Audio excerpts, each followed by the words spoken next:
siya daw ay hindi nagsasabi ng totoo kay Beyonce at hindi daw siya nagsasabi ng totoo na wala siyang ibang girlfriend. Kaya yung mga basher, salamat po.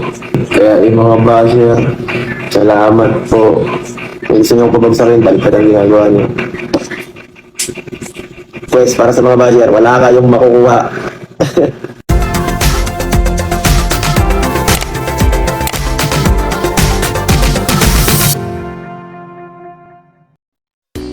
Eto guys, mga kalingap, may bago tayong update dahil nga po sa nangyayari ngayon. Aba, si Kalingap Edu ay pinapalabas na sinungaling, matindi mga kalingap.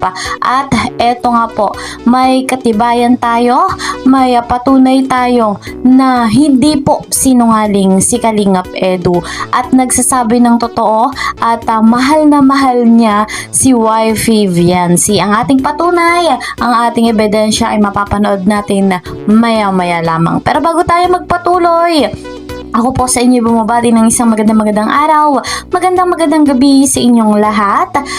Nasa ibang bansa man kayo o narito rin kayo sa Pilipinas, sa Luzon, Visayas, Mindanao, saan man kayo, saan man panig ng mundo. Special shoutout sa solid supporters ng Love Team na EDSI, yung mga solid, at sa mga hindi nagsasawang magbigay ng suporta, mga bigating sponsor. Ayan, special shoutout po, and sa mga kasamahan ko po sa Karepa, Kalingap Reactor Partner. Ayan, mega love shoutout kay Kuya Val, kay Ate Edna, kay Kalingap Rob, kay Madam Jackie Tapia.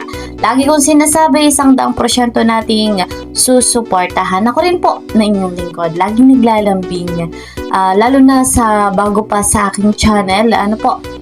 Please po subscribe, Kalingap Kiel, like and share my videos, and don't forget, para po lagi kayong updated, click the notification bell. Eto na, dumako na tayo dito sa ating topic. At si Kalingap Edu nga po ay pinapalabas na para bang sinungaling, mga Kalingap. At dahil dyan ay may ebidensya tayo na mula sa pahayag ng kaibigan ni Papa Eds na masasabi talaga nating hindi sinungaling si Papa Eds. Ito nga po ay yung live sa Caraba na mula nga po sa live ni Madam Angie De Vera Vlog. Siya daw ay hindi nagsasabi ng totoo kay Beyonce at hindi daw siya nagsasabi ng totoo na wala siyang ibang girlfriend.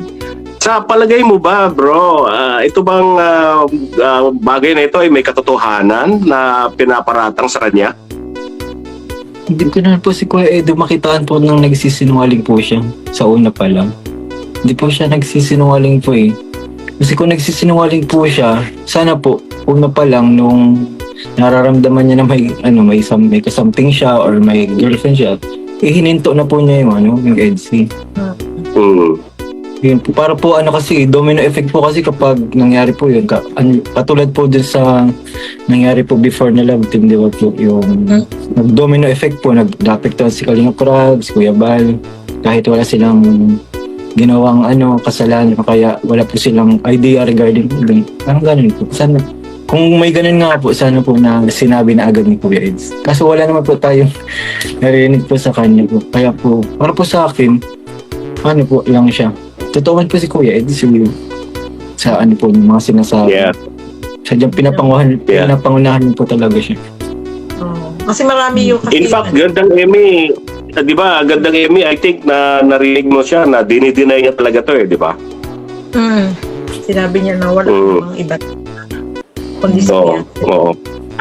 At saka yung iba, nag-iisip kasi sila ng meron daw na iba kasi hindi kasi maalis-alis yung yung issue about dun sa girl.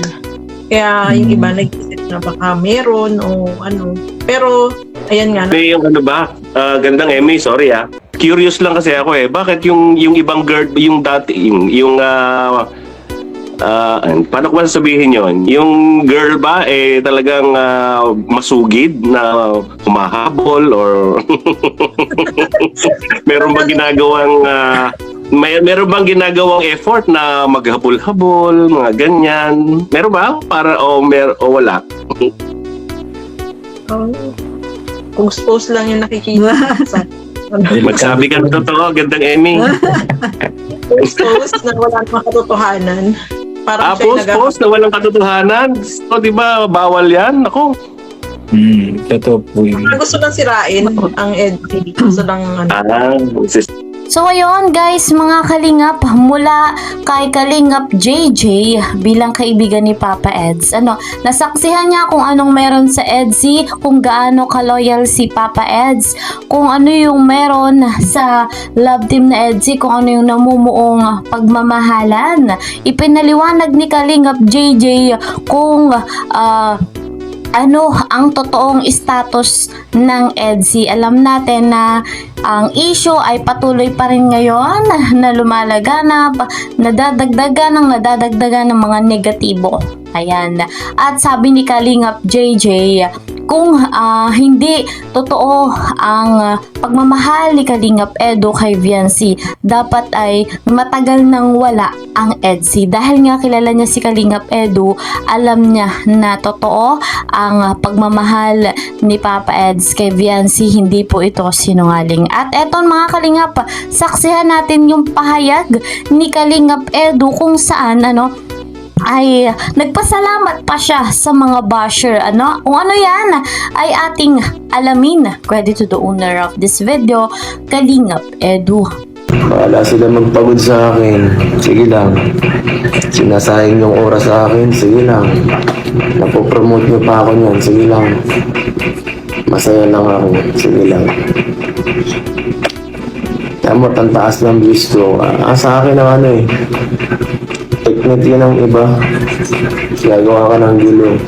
Pag tahimik, wala talagang manonood pag tahimik. Kaya yung mga basher, salamat po. Kung gusto nyo pabagsakin, baliktad ang ginagawa nyo. Pues, para sa mga basher, wala kayong makukuha. So ayun guys, mga Kalingap, batid natin yung nangyayari nga po sa love team na EDSI at dito ay Papa Eds ay patuloy pa rin na sinisiraan ng dalawang ito.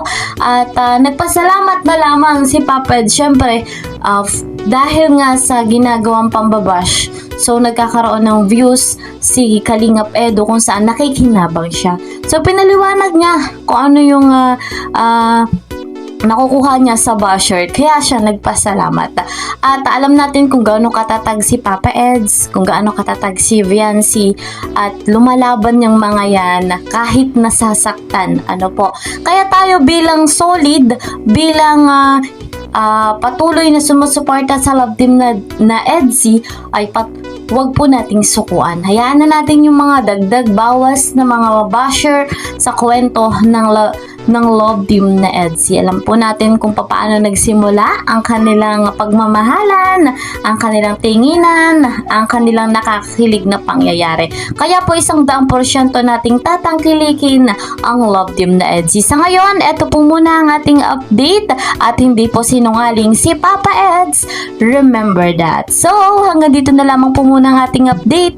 See you po sa next video. God bless everyone. God bless Team Kalingap. Bye-bye!